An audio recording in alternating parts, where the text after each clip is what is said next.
Meet Terrence Popp in person at the CME. Go to masculineexcellence.com to get your tickets today. All right.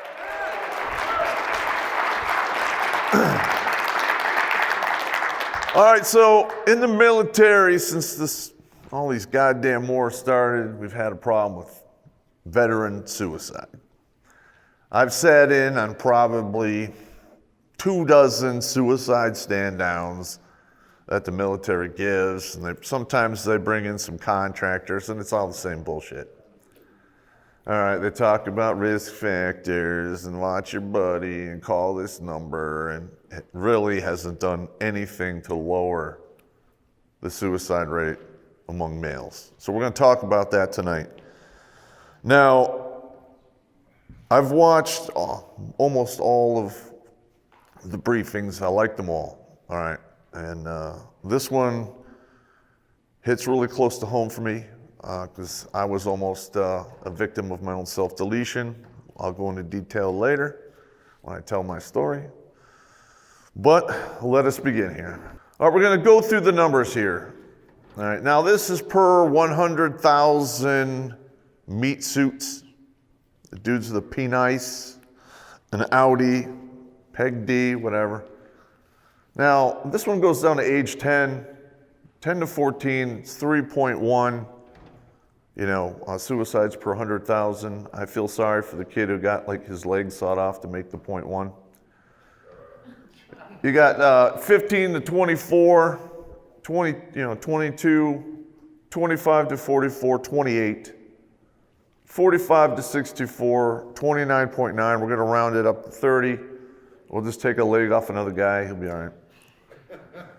All right, and now we have 65 to 74, 26. And we get to age 75 and over, it goes way up to 39.9. We'll round that up to 40. Now I'm going to talk about that one a little bit more in detail. Listen, I'm a death with dignity kind of guy, okay? I'm not going to say, hey, suicide is bad no matter what, because let me say, it's not. If you're over 75 and you are losing grasp on reality, or you have a really bad diagnosis that's gonna lead somewhere very bad, I understand that. I understand the fact that you just want to leave your keys at the desk and check out. Got it. All right, I'm not talking about those guys. All right, those guys make rational decisions for the most part. It is what it is. Now, between the ages of 15 and 74, you see how the numbers are very close. So there's something going on in these age brackets between 15 and roughly 74. All right? We're going to go into detail what that is. A lot of it has to do with the system that we have going on now and how deep it goes and just how goddamn evil it is. All right? So, the average male to female suicides is 24 to 6. Fatal outcomes, 80% to 20%, or 4 to 1. That proves men are just better at it. They don't fuck around. That's just the way it is, Is this dark humor? Yes, it is. All right? That's the way I handle shit.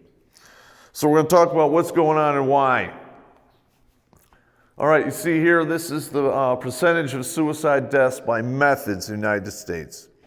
I was going to add some more slides for England, Australia, and Canada. But, since they follow our lead, we're going to use this slide. Not that I don't care about those guys. I want to shorten this so it's not super long. All right, you have other poisoning, suffocation, firearm. Poisoning is some kind of pills. Usually sleeping pills or a barbiturate mixed with alcohol. That leads to a shutdown of the meat suit. Suffocation is hanging, and Epstein didn't kill himself. All right, and then you have the firearms. If you look at that number, it's 55.9 to 31.5. It's 2 to 1. So what you can glean from that is when men do it, they're not fucking around. They are done. All right, here we got over the past years of prevalence of suicide attempts. Now, these are the people who attempt suicide and fail. I'm going to talk about the left side here. I'm not going into race because, that's just going into the weeds a little too deep. You see here, females 0.7, male 0.4. Females attempt it twice as much as men. One of the main reasons for that, it's a cry for help. All right? I don't understand why they don't just do a cry for help, but, who am I? I'm a dude. I don't understand what they think anyway. All right, now here's the ages. 18 to 25, it's 1.8, which is 3 times higher than the next bar, which is 0.6, which the age is 26 to 49, and then it drops down to 50 plus, where the older people, they don't attempt it, they're done, it's the way it is. All right, now I'm going to give you a reality check of how the world works here for men here in the Western world. 50% of all first marriages will end in divorce. I call these individuals naive because they think, she's different. She loves me. She's a unicorn. She might be a unicorn, but when you get to divorce court, that horn is going up your ass. All right. 63% of all second marriages fail, and I call these people stupid. I'm serious. You got your ass beat. They took half your shit. What do? You get right back in line to do it again. Third marriages, 73% of those end in divorce. 80% of the time, the woman files for divorce, and 90% of the time, the dude is caught completely unaware. Even after it's happened 2 and 3 times. You think he'd be like, I lost half my shit, and the half that I had left, I lost half of that. Maybe I should pay attention.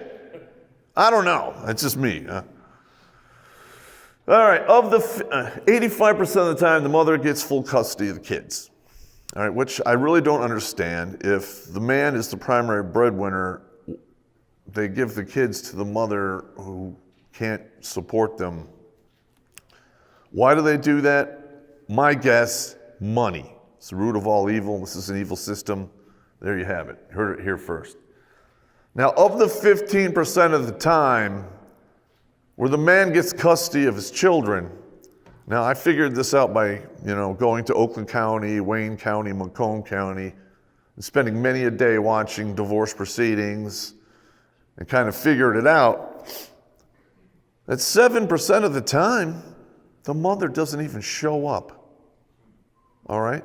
So you back that out, the man's getting custody of his kids 8% of the time. 8%. Let that sink in there. That's horse shit. Oh, God, I didn't want to swear. All right. Now, another thing women like to do, and I think they're kind of goaded on by their attorneys, especially if they think it's not going to go their way.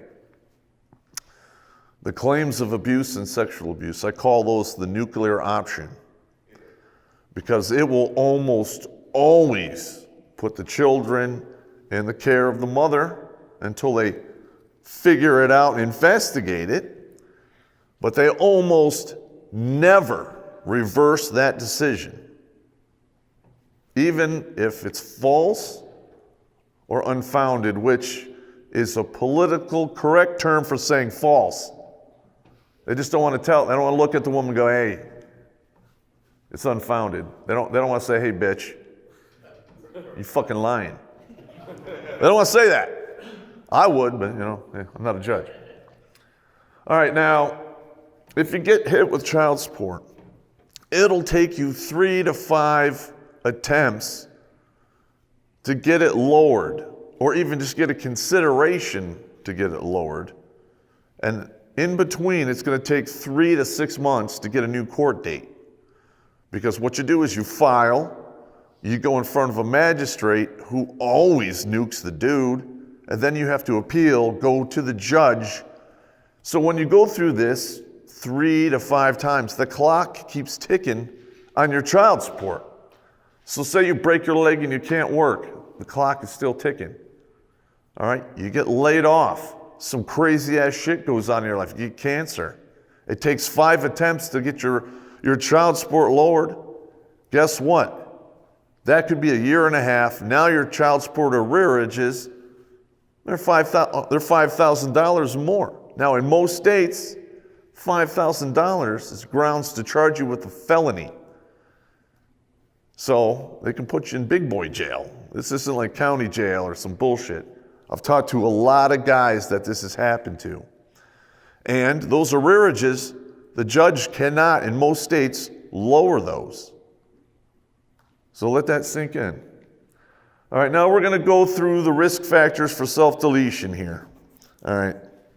This is pretty generic. I've seen this a bazillion times.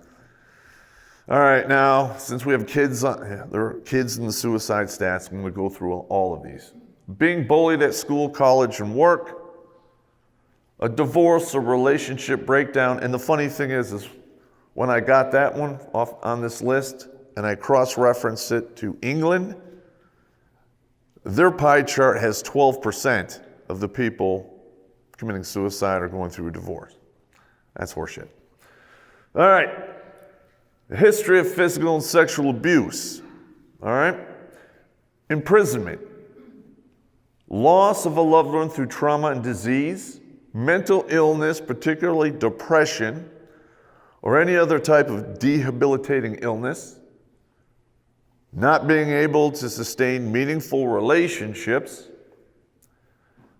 social isolation, unemployment, using drugs and alcohol. I'm a fan of alcohol, what can I say? This is just some of the risk factors. I think we have another slide of these. Okay, from the research. From my research, 70% of these suicides have a failed relationship or a divorce somewhere in their past. All right, this needs to be studied by the government. They can do a much better job than I did, because back when I was going through my dilemma, whenever I heard about soldier suicide, I would Google that soldier or that service member's name. I would see if there was a write-up or an obituary. I would copy it, paste it onto a Word doc, and then do find and search for divorce, estrangement, stepkids, because all of those words go right back to divorce and separation. All right, now the divorce and breakup, this is a given. Loss of a loved one through trauma or disease. All right, now listen, you go from having your kids 7 days a week, 24/7, 365. Some woman says she's not happy, and now you see your kids 2 days to 4 days a month. The mind works the same way for everyone. That will be processed as a death. And I don't know, the psychologists out there, they don't seem to understand that. I'm not a psychologist, but I went through it myself, and that's exactly how it is. All right, mental illness. All right, men get very depressed when this happens. Think about it. You get married. You're in it to win it like I was, right? You want to have the family, the picket fence, the house, the 2 cars, the 1.5 dogs, and 3/4 of a cat. In zombie land, that's your house. And all of a sudden, boom, they pull the rug out from underneath you, and a lot of times, most men will go through periods of homelessness after a divorce. Either from financially or they're kicked out of their own house, they have nowhere else to go. All right, now the depression here, I already talked about the cycle of the continuing loss. And it goes on for years, because I literally would have my kids, and then I would drop them off, and I would be bummed out for a good 3 or 4 days. It got better as time went on, but even to this day, it still hits home. Not being able to sustain meaningful relationships. When you're divorced and they're taking 40, 50, 60, up to 70% of your pay for child support, alimony, and medical insurance, which is fucking expensive. You have no time. You have to work a second job or overtime. You need to hustle, have a side gig, but time equals money. All right? There's only 24 hours in a day, and that's just the way it is. So you don't have time to go out and make these friendships and other relationships because you're a slave. Straight up. Social isolation, living alone, is a direct result of number 4. You don't have time, you live by yourself. A lot of women are not going to get with a dude that's poor. You know, you don't see a lot of poor guys walking around with hot chicks or fat guys walking around with hot chicks unless the fat guy has a lot of money. I'm just saying. Whore. All right, now you add in PTSD, substance abuse, and no goddamn support system for men. I mean, it's a goddamn crash-up derby of coffins going on out there, and nobody's talking about it. Now, this one, number 7, happened to me. Total disillusionment with the government. All right, I did it all that time in the Army. I believed in the country. I thought, you know, the Constitution was in play and what have you. And, you know, I thought my service, the court would go, you know, easy on me. Didn't happen. I got crucified just like everyone else in the room and everyone else that I've seen go into divorce court. All right, now we're going to talk a little bit more into these risk factors. You see what I'm doing here is there's a stacking going on of causation that they don't want to talk about. All right, these things are piling up on the backs of men today, and they're breaking. All right, especially and on the veteran side, they have all of this, the usual bullshit that happens to men, and they got PTSD, and maybe they have health issues like I do from serving their country. On top of all of that, it's a heavy weight. What would you say here? I mean, what do we call a bully? Like some guy at school like takes your lunch money and then kicks you in the teeth? All right, that's bad when you're a kid. But, you know, you have a court system. It can throw you in jail at a whim, charge you whatever the hell they want, violate your constitutional rights, and you have no recourse whatsoever. You are out there flapping. Now, I'm trying to be funny here, but it's pretty effed up here. All right, imprisonment. I already talked about the $5,000 and the felony thing. You don't pay, you're going to jail. They can hold you for up to 90 days per incident. I know a guy who does about 120 days a year in jail because they wanted him to pay an incredible absorbent amount that he could no longer pay because he lost his job, and then he tried to get it, reduced, which he was successful, but you still had the arrearages. And literally, there was a couple times he'd get out of jail, go to the courthouse, and like literally go into the judge's chambers and go, I ain't fucking paying it, throw me back in jail. Boom, another 90 days. That does happen. All right, unemployment. All right, so the court can take your professional licenses and your driver's licenses if you can't afford to pay a child support. How are you going to keep a job? Say you're a forklift driver. Not only do you have to drive to the plant to get there for the job, but you have to have a license to operate the heavy equipment. They pull both of those. Why is that plant going to keep you employed? They're in the business to make money. There you go. All right, now this is another weird trend I've seen. From 1950 to roughly 2018, 2019, the average suicide rate for men went from 18 to 28 per 100,000. And at the same time, no-fault divorce started gaining popularity. Starting in 1953, and by 1977, it was basically a law in all 50 states. All right, we're going to play the videos up here. Now, I made these videos, and I'll tell you the story behind them when we get done.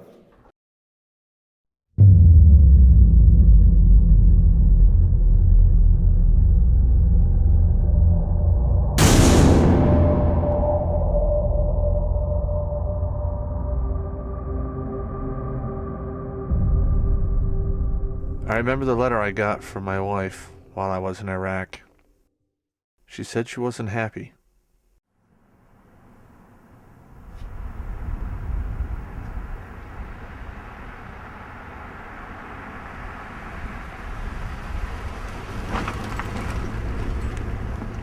Others came home to a hero's welcome.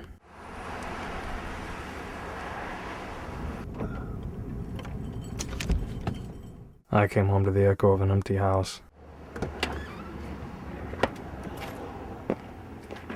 I lived with my children for 8 years.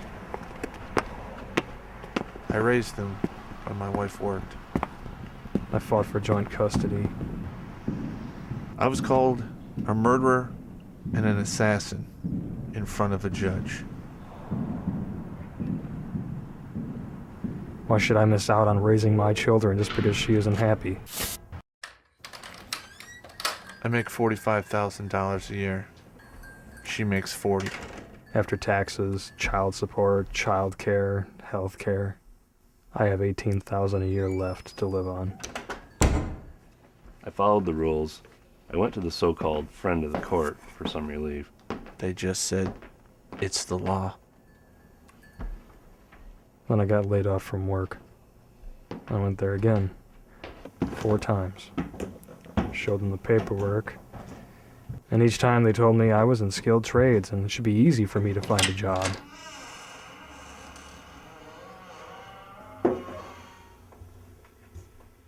I guess they don't live in the real world. I had to pay the child support with my 401k. 10 years I saved for my retirement. She got half, and the rest got spent to keep me out of jail. Then the money ran out. She's not happy, so now I live in poverty. The court has no problem slapping me in jail when I can't pay my child support, but she hasn't let me see my kids for a year, and when I go in front of a judge 6 times, all she gets are warnings. She's not happy, so now I can't see my children. Because she's not happy, I'm a felon. Because she is not happy, now I must go to prison.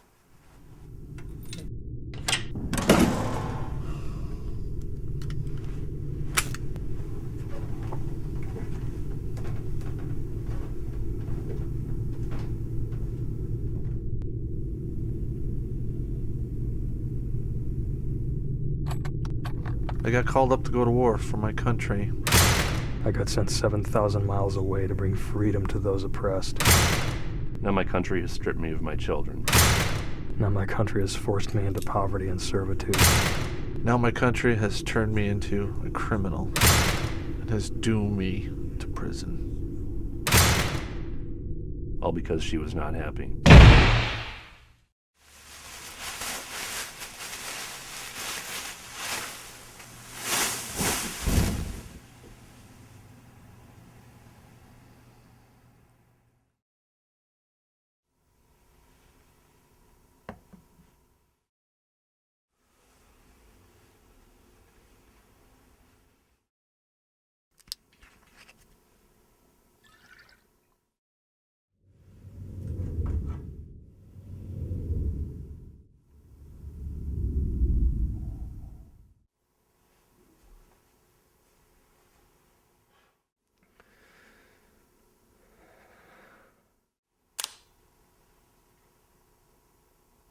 I don't deserve this.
All right, that's the brutal truth right there.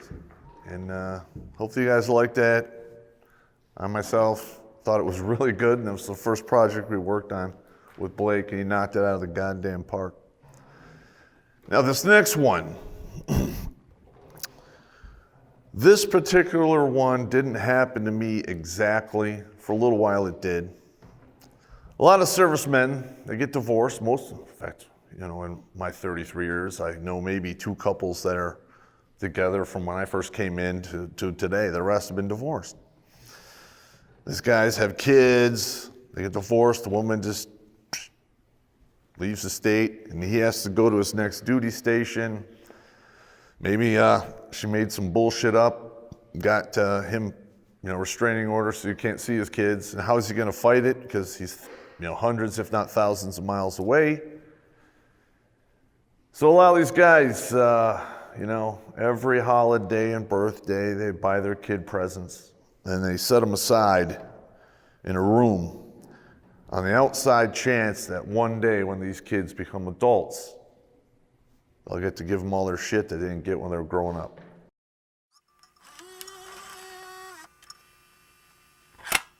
Happy birthday to you. Happy birthday to you. Happy birthday, dear Alexa. Happy birthday to you. I love you, baby. I hope to see you soon.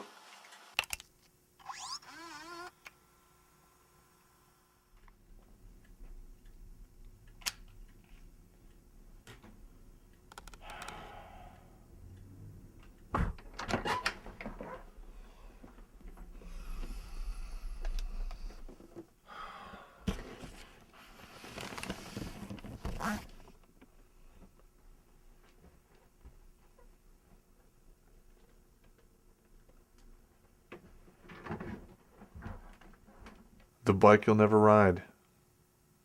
The bed you'll never sleep in. The room you'll never see. The father you'll never know. The father I was never allowed to be.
All right, that's some of the videos we did in the beginning when I started secondclasscitizen.org, which is a nonprofit.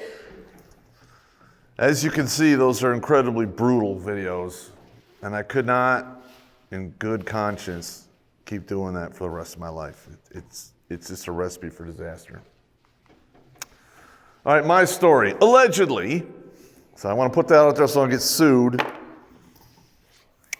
So, yeah, I was married, National Guard, worked as a finance guy, doing mortgages.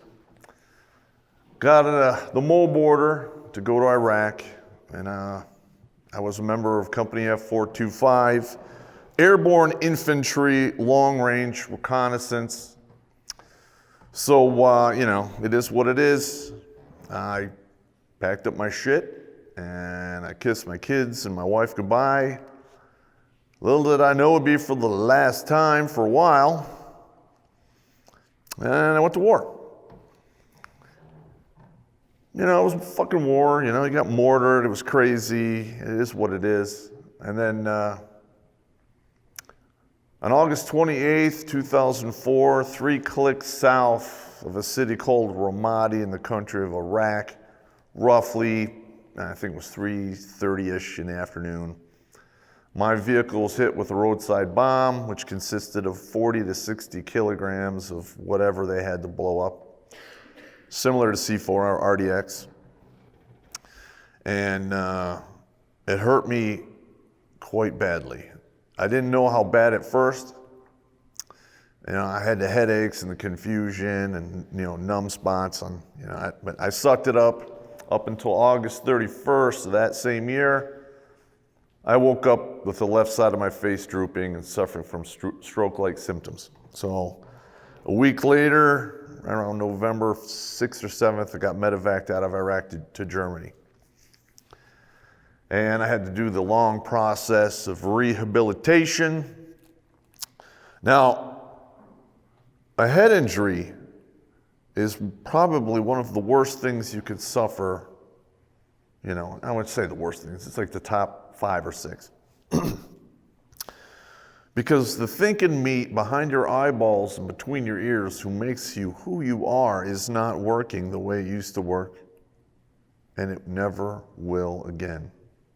So I came home, did my deal, tried to get back into the finance world, but they were having the real estate bubble burst, and I couldn't get anything going, no traction. And my now ex-wife, in her mind, drew a line through my name. I got the I'm not happy speech, and off to the races I went.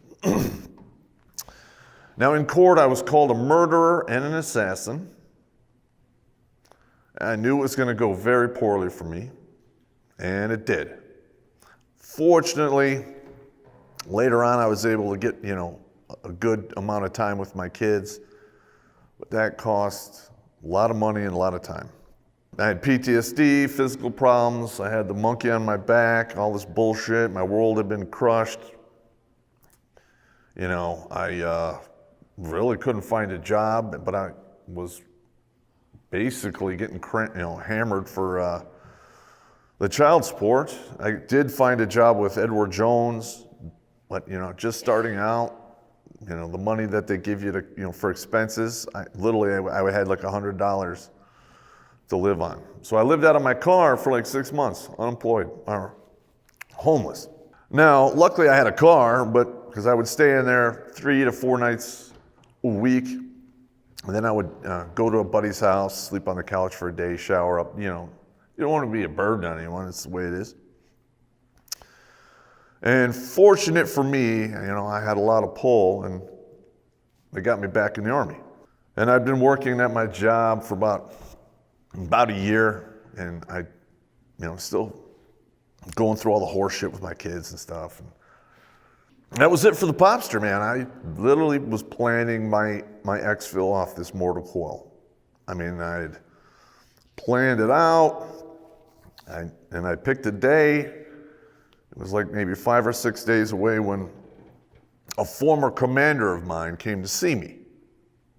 I was his platoon sergeant when he was a brand new lieutenant. I basically squared his shit away. And he came back to thank me for everything I did for him, even though in my eyes I was just doing my job. And what I didn't know at the time, he came there to say goodbye to me, but I didn't see it. I couldn't see it. 4 days later, a day or two before I was planning to do my deal, he killed himself virtually identically to how I had planned it. He put on his greens. He went to the Holly National Cemetery, took out his 9mm, boom. My location was a little different. In hindsight, he did pick a place with a better view. So, basically, that major took the bullet that was meant for me. And not only did that happen, I basically was told, you knew him, you were friends with him, you're running his funeral. So, I had put together and train the rifle team, the flag folding team, do the rehearsals, set sentries at the funeral home for like 2 days before the ceremony and the actual church service and burial. So I had a front row center seat to, the pain and misery inflicted on his friends and family and servicemen that he served with. And that totally changed my tune. And I said, I'm not doing that. And I had, maybe it was the universe kicking me in the ass, I don't know, but I realized that the light of hope had been blown out within me, right? And hope is what most men, or any human, uses to navigate against in times of darkness. And that was gone. So I did what I did, and I started the second-class citizen to combat male suicide, and that video, I got a lot of negative attention from the higher-ups in the Army, and they tried to tell me that my stats were wrong, even though on the ground that's exactly how they were. So as time progressed, I decided that I couldn't use the negative tools anymore. And in my mind, everything is war. Everything. If it can cause pain, fear, or death, it's war. The court uses love against you and that fear of losing your kids. That is monumentally some of the evilest shit I've ever seen. Anything that has the power to destroy love needs to be eradicated. And that's what I'm trying to do. Now, like I said in the beginning, you get a lot of the, have your buddy watch you, call a number kind of stuff. You got to change your mindset, man. And I made an acronym for it. CHILL. It stands for being calm, higher level intelligence, latitude, laughter, and the final L that I didn't put on there, live out of goddamn spite.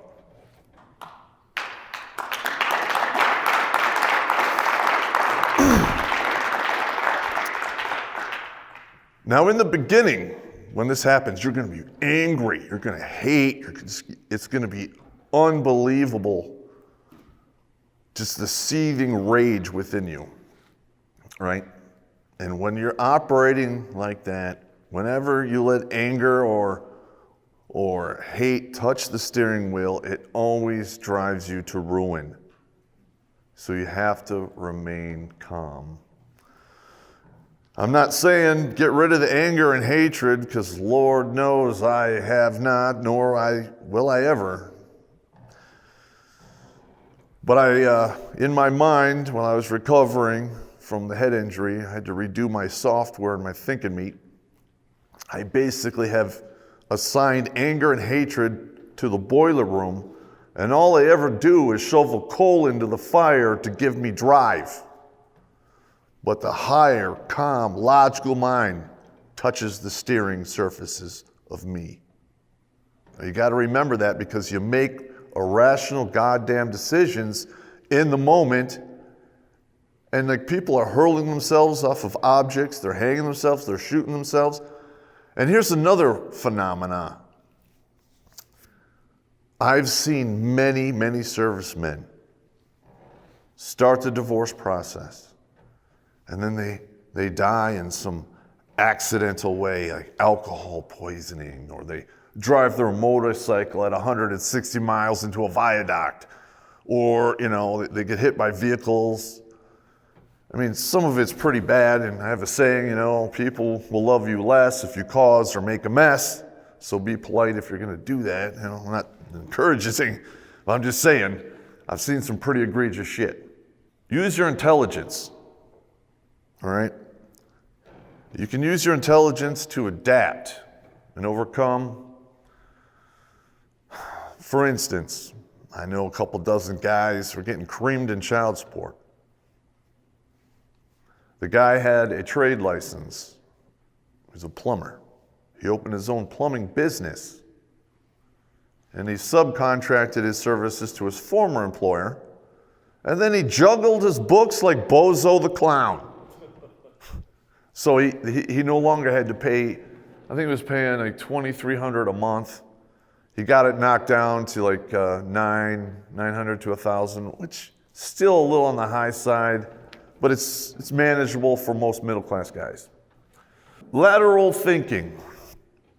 All right, now in the military, you come up against an obstacle, you go through it, under it, around it, over it. You need to be able to maneuver around the obstacles, because the obstacles that stand in front of you in regards to the divorce court industry, by yourself, you really can't do anything about it.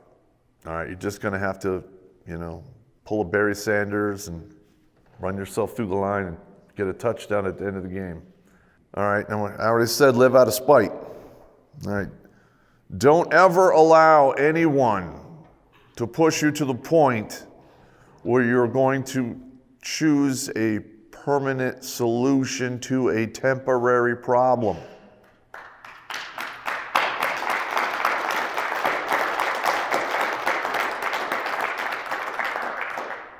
Now, the last one is laughter.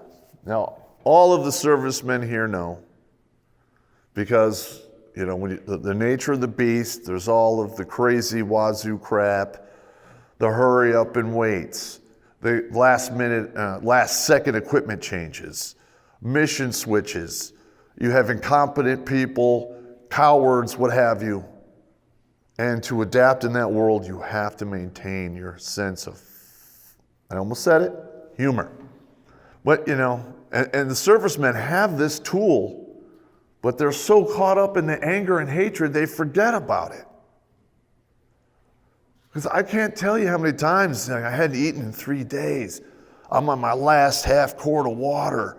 I got 11 miles to go. Everyone is pissed off and tired. And it's like some guy will drop a big meat fart, and we're like, yeah, that's good, yeah. And we just drive the hell on, all right? Listen, laughter will stumble evil, stop the devil, and beat back pain. That's why pain looks good on other people, and most of the comedians have a background with a lot of pain. Now, here's some tactics we can do. When you get caught in this situation, you can play the long game. All right, so whatever the problem is that you have that's pushing you towards this horrible outcome, use time. Look, bureaucracy takes a lot of time. Getting things done, starting businesses takes time. All right? You got to play the long game. All right? Yeah, you're getting your ass kicked during the first quarter. You're down by 16 points, but you got 3 quarters to go. Plus a halftime where you can get a good speech maybe, or a blowjob at the Shake It Club. Be willing to fight. All right? Don't take shit lying down. No one has the right to do that kind of shit to you, especially if you let them. That's what I did. I had my ex-wife in court every 22 days for almost 2 years. I wore her ass down. The long game, attrition. I wound up getting 3 weekends a month with my kids. Yeah.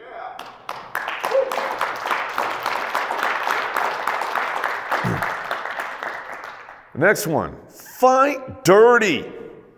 Listen, this whole system is just raw evil. It has no problem throwing you in a cage or throwing you into a grave and then putting the dirt on you. They're not playing fair. They're not following the Constitution. They're dishonorable cads, ass bags, whatever you want to call them. Then why I can't tell you how many guys I've actually counseled on this. Oh, I'm gonna take the high road. I'm like, no, you're not. You're gonna go for the jugular. You're gonna show no goddamn mercy. This is a war. Yeah, at one point you did love her, but now she's your enemy, and you should treat her with all the rights and privileges that title conveys. Now, I'm working on a webinar, me and Blake, I've written it up. It's called Administrative Violence. Can't go into it here because it's like 2 hours long. And that's going to cover administrative violence for divorce in the corporate world and the military. You know, once we add on all the sections. You guys will love it. All right, now you have to change your focus and perspective. Many people lock themselves into the cage of their own mind. Once this happens, like, oh God, I gotta, the whip is cracking, they'll throw me in jail, and they just put their head down, they don't fight, and they just go forward until, you know, they die. But if you step back and look at the battlefield, you'll be able to use the latitude to maneuver and your higher level of intelligence to make calm, rational plans.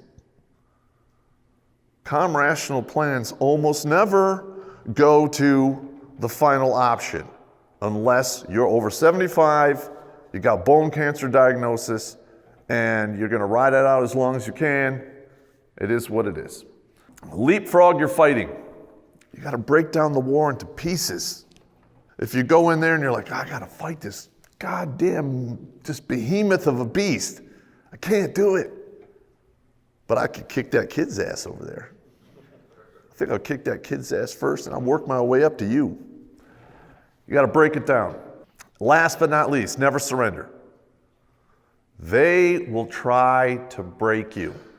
Don't let them. And I know it's like, oh, that's easier said than done. That's Iron Pop. Oh my God. Listen. I can't tell how many times I had my ass kicked, thrown in the dirt, told you can't do it, you're not strong enough, you're not fast enough, you don't have enough endurance, you can't swim, wah, wah, wah. And I said, sorry, I'm not quitting. You can't make me quit. That's why I wear a skull on the head here. That's my right limit. Most people stop at pain. I stop at death. All right, now this one here is tricky. Know when you win. I know guys, their kids are now in their 20s and they're still fighting in their own head. Okay, I get it, I really do, but you need to know when to stop. Once you've got your goals, or you got it as best as you can, call it a day. Get on with your life. Eat a steak, jump out of a plane, bang bitches in Thailand, go fishing, shoot a bear. No, don't do that. There's not that many left. I'm just saying, in 1920, shoot a bear. All right, now, this is the last video. You guys will like this. And this is now what I do. I use a lot of comedy and humor.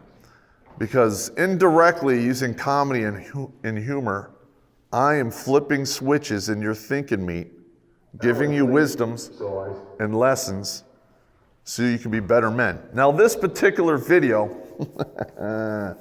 I did a video called 500 Miles of Mr. Right, and I got a hate mail from a fan who read me the riot act and said, you know, it's physically impossible for a woman to get 500 miles of dick run through in her lifetime.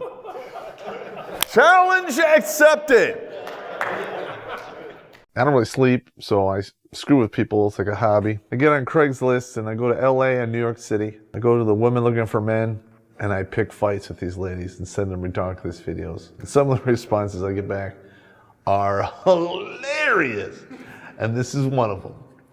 From Mary Endeavors Eternally at I'mNotGonnaTellYou.com. You are an idiot and a fool. Your numbers are fabricated and you pull them out of your ass. Well, yes and no. I can't believe people subscribe to your rants and foolish endeavors. In regards to 500 miles of Mr. Right, it is physically impossible for a woman to accomplish this, and it is completely fabricated. And the number 500 miles you pulled out of nowhere. Nowhere?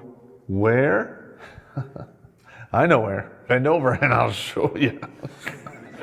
Furthermore, you are not a mathematician nor a scholar, and any calculations you do will be unprovable at best. Bitch, challenge accepted, baby. Let us begin.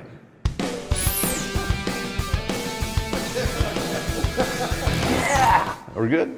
Very good. All right. It's going to get ugly up in here. Google all this. Average penis size while erect. 4 to 7 inches.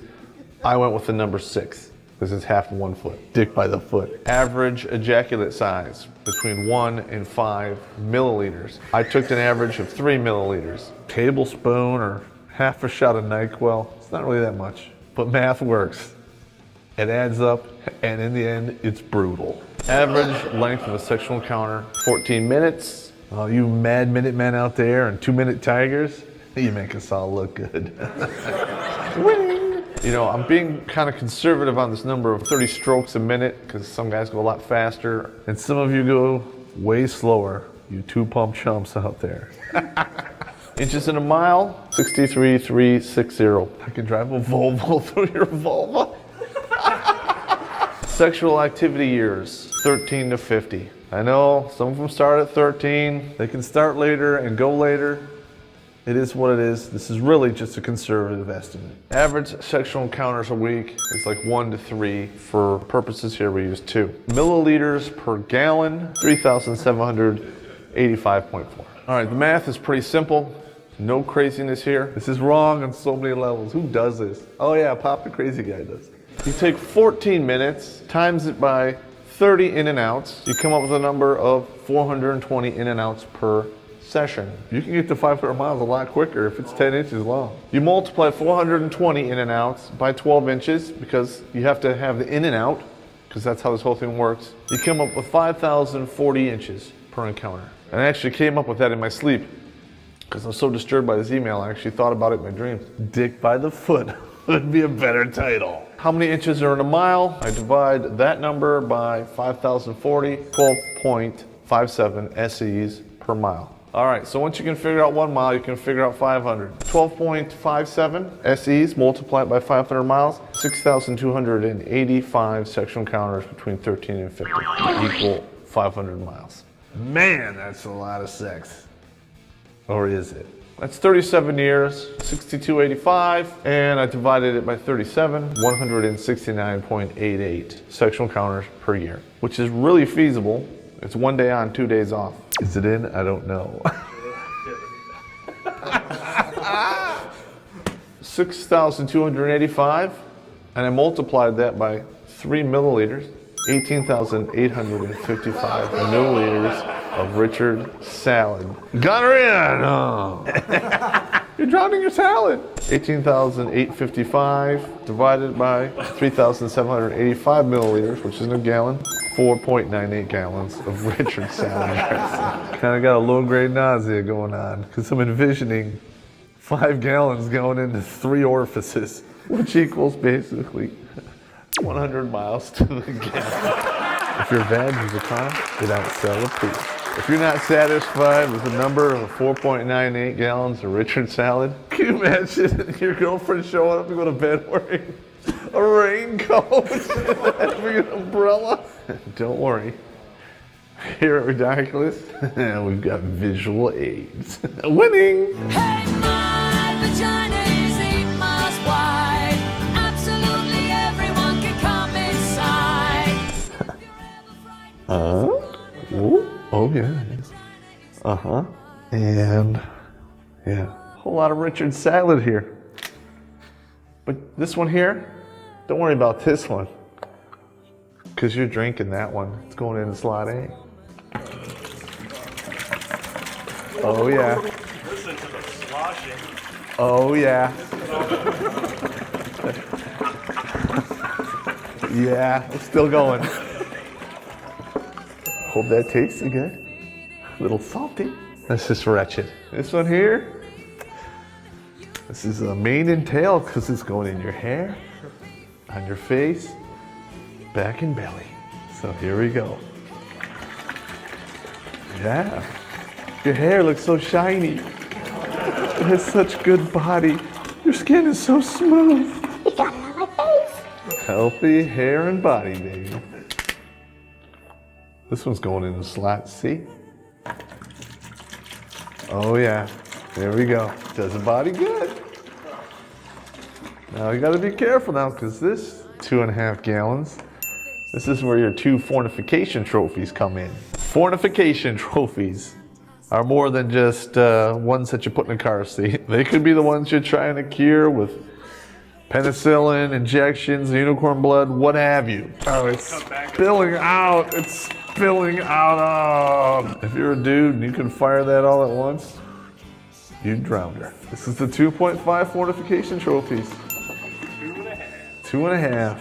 Dick by the foot. Yeah. You see, you can shake, you can wiggle, and you can dance. But the last half a gallon is going in your pants. This one's going in the slot B. You're like a Pinto, explode on rear impact. You can say, no, I don't ever do that. Sure you don't. Here we go. Oh, I'm going. It's oh, God. What they call it? It's like tentacle porn bukkake. I don't even know what that is. It's terrible. Yeah, now I know how Sasha Grey feels. I love you, baby. Okay, now what does that equate to? 500 miles of cock it runs through them, 6 to 8 inches at a time. Boom, beer me.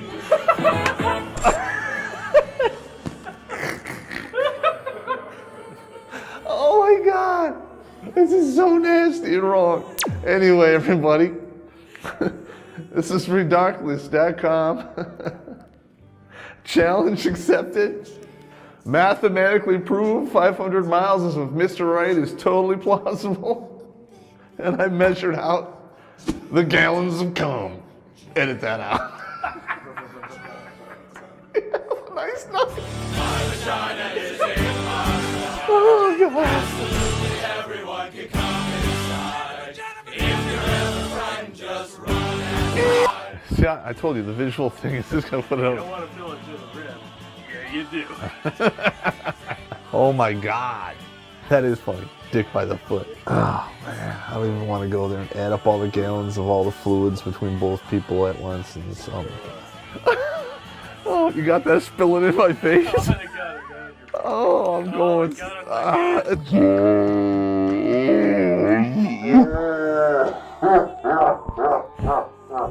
Gigantic, a big, big love. Gigantic, gigantic, gigantic, a big, big love.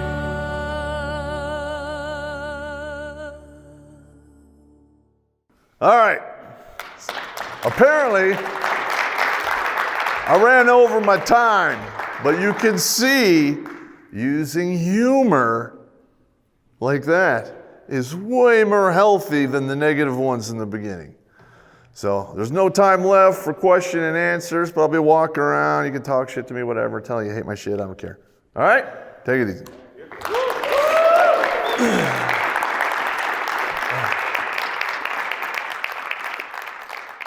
Is it good? Is it good?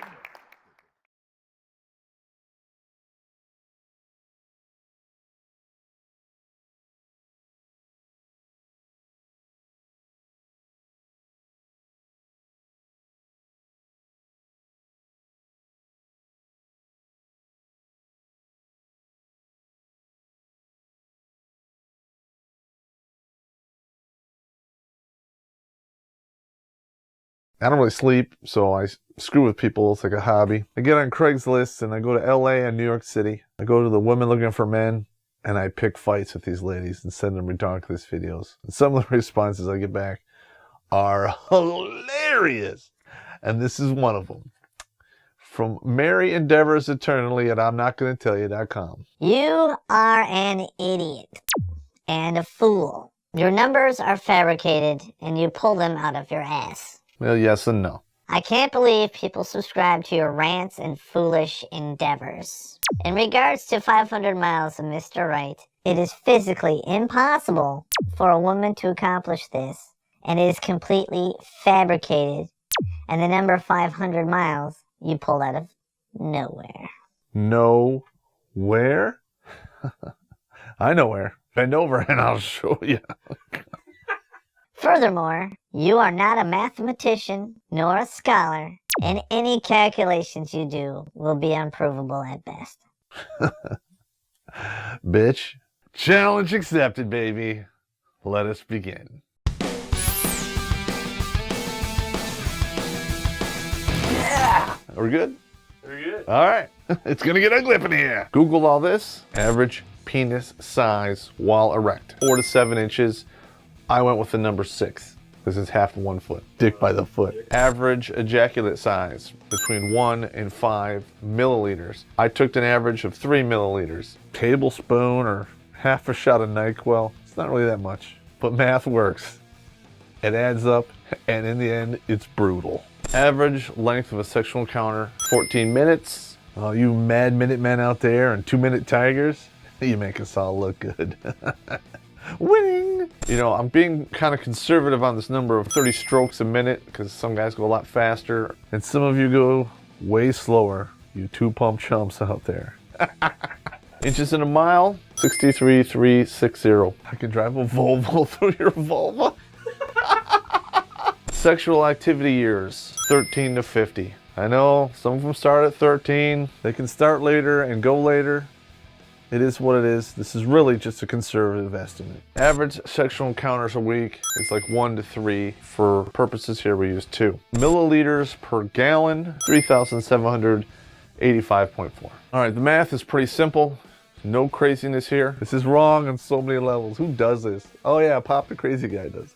You take 14 minutes, times it by 30 in and outs. You come up with a number of 420 in and outs per session. You can get to 500 miles a lot quicker if it's 10 inches long. You multiply 420 in and outs by 12 inches because you have to have the in and out because that's how this whole thing works. You come up with 5,040 inches per encounter. And I actually came up with that in my sleep because I was so disturbed by this email. I actually thought about it in my dreams. Dick by the foot would be a better title. How many inches are in a mile? I divide that number by 5,040, 12.57 SEs per mile. All right, so once you can figure out 1 mile, you can figure out 500. 12.57 SEs multiplied by 500 miles, 6,285 sexual encounters between 13 and 50 equal 500 miles. Man, that's a lot of sex. Or is it? That's 37 years, 6,285, and I divided it by 37, 169.88 sexual encounters per year, which is really feasible. It's 1 day on, 2 days off. Is it in? I don't know. 6,285, and I multiplied that by 3 milliliters, 18,855 milliliters of Richard salad. Got her in! Oh. You're drowning your salad. 18,855 divided by 3,785 milliliters, which is in a gallon. 4.98 gallons of Richard salad dressing. Kind of got a low-grade nausea going on because I'm envisioning 5 gallons going into 3 orifices, which equals basically 100 miles to the gallon. If your vag was a car, it'd outsell a Prius. If you're not satisfied with the number of 4.98 gallons of Richard salad, can you imagine your girlfriend showing up to go to bed wearing a raincoat and having an umbrella? Don't worry. Here at Ridiculous, we've got visual aids. Winning! Hey, my vagina is 8 miles wide. Absolutely everyone can come inside. Ooh, oh yeah. Uh-huh. And yeah, a whole lot of Richard salad here. But this one here, don't worry about this one. Because you're drinking that one. It's going in slot A. Oh yeah. Listen to the sloshing.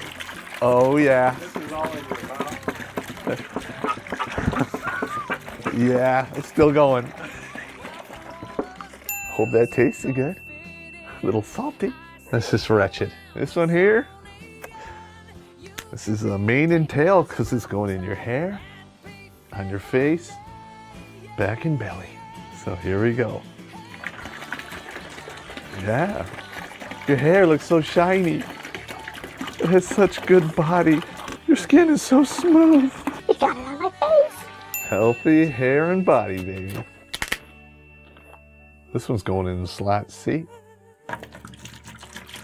Oh yeah, there we go. Does the body good. Now you gotta be careful now, because this 2.5 gallons, this is where your 2 fornication trophies come in. Fornication trophies are more than just ones that you put in a car seat. They could be the ones you're trying to cure with penicillin, injections, unicorn blood, what have you. Oh, it's spilling out. It's spilling out. Oh. If you're a dude and you can fire that all at once, you'd drown her. This is the 2.5 fortification trophies. 2.5. Dick by the foot. Yeah. You see, you can shake, you can wiggle, and you can dance. But the last half a gallon is going in your pants. This one's going in the slot B. You're like a Pinto, explode on rear impact. So you can say, no, I don't ever do that. Sure you don't. Here we go. Oh, I'm going. It's it's spilled in me. Oh, God. What they call it? It's like tentacle porn bukkake. I don't even know what that is. It's terrible. Yeah, now I know how Sasha Grey feels. I love you, baby. Okay, now what does that equate to? 500 miles of cock it runs through them, 6 to 8 inches at a time. Boom, beer me.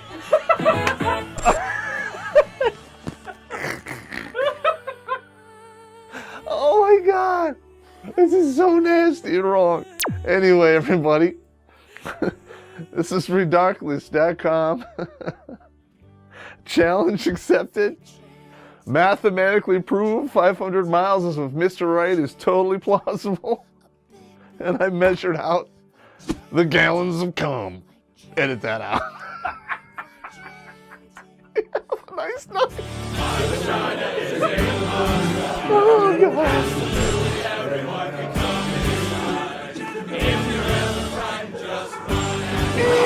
Yeah, I told you the visual thing is just gonna put it up. Oh my God, that is funny. Dick by the foot. Oh man, I don't even want to go there and add up all the gallons of all the fluids between both people at once. And so, oh, you got that spilling in my face. Oh, no, it's